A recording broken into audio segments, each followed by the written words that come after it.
In 1809, when I was 21, I went to visit my sister and her husband in Kentucky. And whom should I meet there? Zachary Taylor. And a whirlwind courtship developed, ending in our wedding on June the 21st, 1810. We were married in the double log house of Peggy's sister. Then began over 35 years of my being an Army wife. We actually did have a place to call home, an inherited farm near Louisville.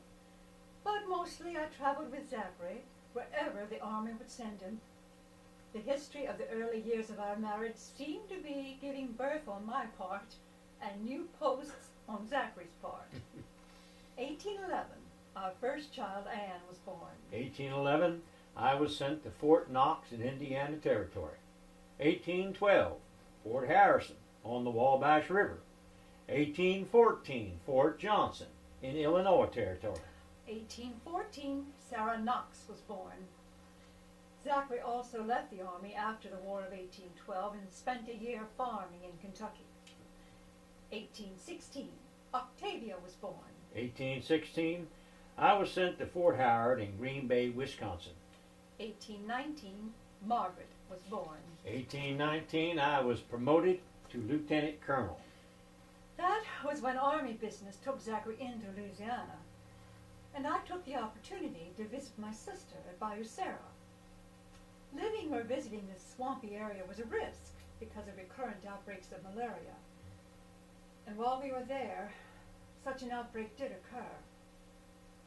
I became ill and I could do little as I watched my two youngest darlings, Octavia and baby Margaret, succumb to this horrible disease. The loss of my children devastated me. But as I wrote to a friend, I faced the possibility of the irreparable loss of my wife. I further commented that feminine virtues never did concentrate in a higher degree in the bosom of any woman than in hers. Fortunately, Peggy recovered, but she'd always carry both the physical and emotional scars of that horrible experience. 1823, I was stationed in Baton Rouge. 1824, Betty was born. 1826, I served on the militia board in Washington, D.C.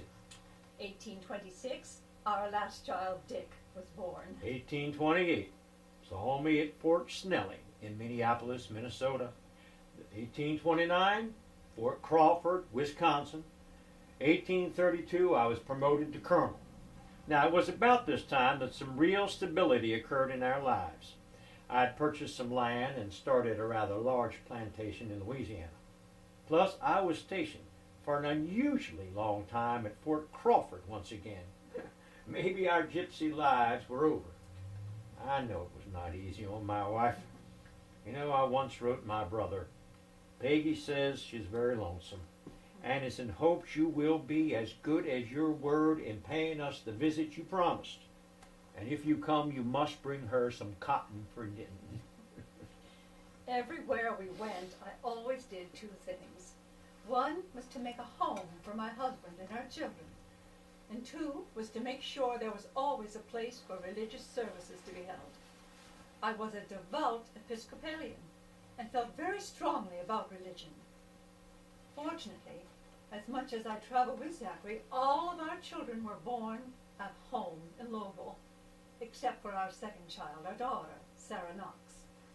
We sent the children to the finest schools back east, with Dick even graduating from Yale. As our family of 3 daughters and a son began growing to adulthood, Zachary was very fond of repeating one statement over and over again. No daughter of mine will ever marry an Army man. 1829, Anne married Army Surgeon Dr. Robert Wood. I'll be damned if another daughter of mine will ever marry an Army man. 1835, Knox married First Lieutenant Jefferson Davis.